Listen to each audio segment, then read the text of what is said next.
Alright guys, welcome back. Today we are going to talk about the ban list prediction. Should be out in a few days for the next big set. I'm very interested, and obviously we are going to start here at Untapped GG, looking at the best decks on the ladder currently, but obviously we also had the World Championship qualifier over the weekend, and I think these data points will definitely influence what will get banished. We know by now that a lot of Snake Eyes topped, no big surprise here, but also Mermaid Atlantean. Some people played it on stream, and actually Yugioh got first place in Latin America, will go to Worlds and had a crazy Mermaid Atlantean win rate. So we are going to take a look at mainly these decks and going to answer the question what will happen on the ban list. Obviously we are also going to talk about Ryzeal and Maliss, since I am nearly 100% sure that we will get one of them at least in the next pack. It's definitely about time, so we'll also talk about this. But without further ado, let's talk about this. So we can see right here that Blue Eyes is still the top contender, at least on the ladder. Obviously, it's also represented in the lower leagues a lot. But yeah, so this is also something to keep in mind. Obviously, we won't see another Blue Eyes hit. I was pretty surprised that we would even see any Blue Eyes hits. I think they could have just also keep this deck, then it would have been more represented in the World Championship qualifier over the weekend for sure. I don't think a lot of people at the top tables basically were taking this to the duels, but I think that with the introduction of Ryzeal and or Maliss, that this deck would have naturally gone down a little bit. So I honestly thought and was surprised that we even saw some hits. I think it was unnecessary, and so I think it's extremely unlikely, even though this still performs here, that we will see anything else here. I think it's nearly a 0% that we will see any more Blue Eyes hits, so I don't think anything will happen here. So let's talk about Mermaid Atlantean, which was very dominant over the weekend. I think if there should be anything happen to this deck, which I don't really think so, since it doesn't really perform super good on the ladder, I think you have to be a very good player, a very good pilot in order to be good with this deck. Otherwise, it's not that impressive. But let's talk about hypothetically what we could do. Maybe we could hit the Neptabus, which is the best starter, a super important card. It sends an Atlantean from deck to the grave for cost to activate its own effect, which is already great because you can already send something like where is it? I'm not 100% with the names. The Atlantean Dragoons, which gives you another card to the hand. Even if this gets impermed, then which this is one of the best targets, it still has done something positive for you. And then you can also add one Atlantean card from deck to hand. So this card basically gives you two cards. And then if this card is sent to the graveyard to activate a water monster's effect, can also revive something from the graveyard. So crazy, a super crazy card, the best normal summon that you always want to get together, that you always want to use in every combo. So you could put this down to 2 or maybe even 1. Once again, I don't think this happens, maybe 2, but I don't see this happening.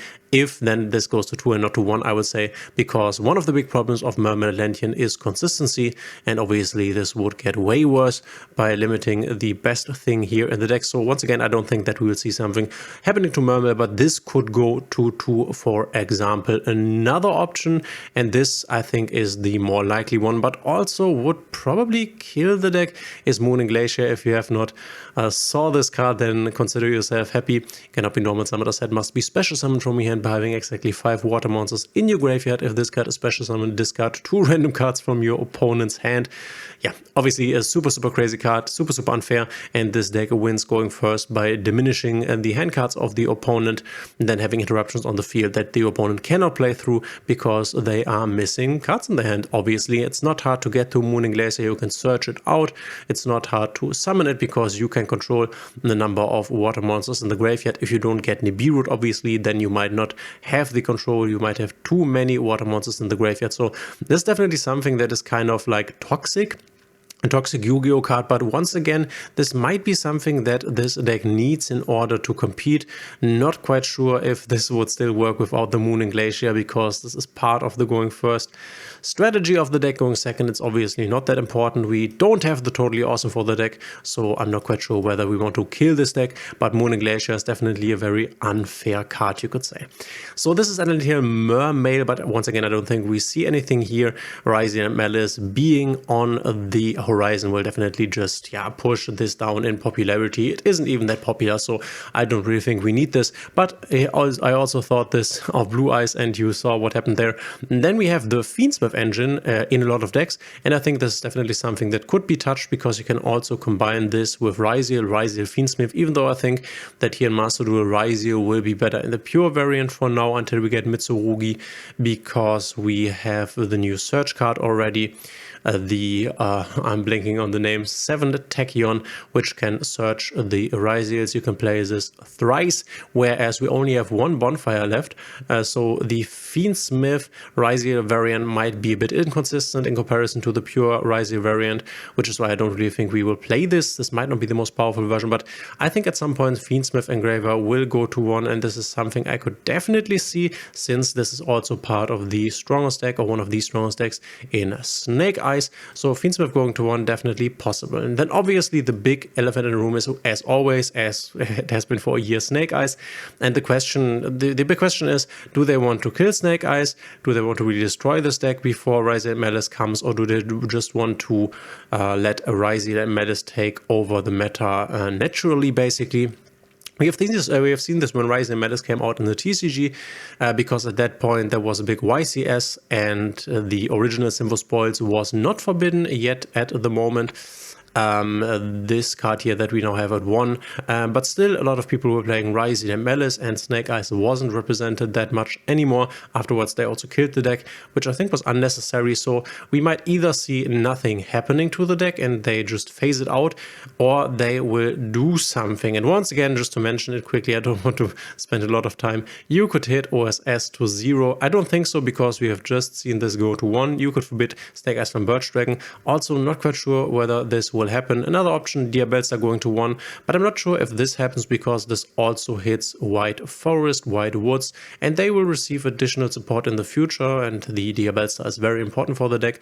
I don't think something happens to Diabellstar. You could say, okay, then maybe something happens to the Millennium Engine, maybe Sengajin, or the Golem going to, I don't know, 2 or 1 maybe, but then you could just play the Asamia package with Snake Eyes, so I don't think this changes a lot. Also, this unnecessarily hits Exodia, the Exodia strategy, so I also don't think this will happen. So I think if there is something happening, we might see some forbiddenment of these cards, maybe the Birch Dragon, but I think it's more likely that we will just see Snake Eyes naturally die out to Ryzeal or Maliss. This is my prediction, but we will see how this works out. Let me know in the comments what you think will happen here. And then we can quickly talk about Maliss and Ryzeal and some other cards that are basically going together with them. I guess Kashtira Fenrir I can quickly get off the page here, because I think at some point we will get back Fenrir to 2, making the Kashtira engine once again a bit more playable, because a lot of the Kashtira stuff has been on the list for a while. It's not super dominant. It's here and there with some floodgates. I think at some point this will come back. Maybe now, maybe Fenrir going back to 2. Who knows? This is also an ultra rare, so people would need to waste ultra resources. I think Konami likes this. But now let's talk about Ryzeal and Maliss. And the question, when we get these decks, will they come to us in a limited fashion? And I think if they come to us in limited fashion, there are some obvious targets. For example, Ryzeal. Ryzeal is definitely the strongest Ryzeal, because this can special summon itself from the hand, and then from the extra deck send a monster to the graveyard. Normally you send the Merologic Aggregator, an XYZ card that basically says in the graveyard that it can negate or target a card on the field and negate it. So not only do you start your plays with the Ryzeal, who can then search another Ryzeal that you can then special summon, but also you can negate something on the board, maybe an Appaloosa or something, which makes Ryzeal extremely strong. He's also able to send some important XYZ targets to the graveyard, and you can see it's semi-limited, and I think this is something that we could definitely see. Ryzeal being at 2 from the beginning. Same goes for Maliss P. Dormouse, which is definitely from the base Maliss monsters the strongest one, the best starter. Obviously all of this depends on the fact whether we will get the entire support wave or only the first support wave. I think if we get the entire support wave for any of these, then we will definitely see some hits, because otherwise this might be too strong from the the get-go. I think Maliss P. Dormouse could be going 2/2. This is the best opener. You normal summon the girl, and then you activate her to banish another Maliss name and continue your plays from there. We have this at semi-limited, makes sense. Consistency is something that is a bit complicated for Maliss, so I could definitely see this. So if we see some pre-hits, then I think these cards are very likely to receive them. Honestly, let me know what you think. Another Maliss hit that could happen is Appaloosa going to Forbidden. You can see it right here. It happened in the TCG, not because of Maliss, but Maliss has a good advantage in that they have these Link 3 boss monsters that they use, and they can easily resummon, so that you can easily use them as a body. So one Link 3 and any other body would make an Appaloosa for 2, protecting you from Nibiru, which is one of the better counters, especially if Maliss only gets the first support wave. With the second support wave, it's a bit different. You can play around Nibiru, but it definitely hits. And Appaloosa would cross this out, if you want to call it that, making a 1/6 Appaloosa to protect your board. So we could see this, but then again, this is kind of a big hit just to hit Maliss. Another option would be Goldsar going to 1, because this is also a very good starter, the third best starter of the Maliss deck. But this has just recently came back to 2, so I'm not quite sure whether we will once again put this to 1. I think it's more likely that we will see something happening to the base monsters before they will most likely come to us in some hit way or another, I would assume. And yeah, I'm expecting these to be in the next pack, so there's definitely a lot of interesting stuff that will happen. Obviously, we don't know these limitations, for example, Extor, Maliss, P. Dormouse, before we get the next pack. So with the ban list that we will get in a few days, we won't see these pre-hits, but we only see them once they basically announce the new pack in the shop in-game a few days before the release of the new pack. So we have to wait until we see what happens with these cards. But I think if we see nothing like Appaloosa or Goldsar or something, it's kind of safe to assume that we will see some pre-hits here, but we will see. Let me know in the comments what you think, what needs to be hit, what will most likely be hit in your opinion. Maliss, Ryzeal, let me know in the comments what you think. Thanks for being here, and we will see each other in the next one.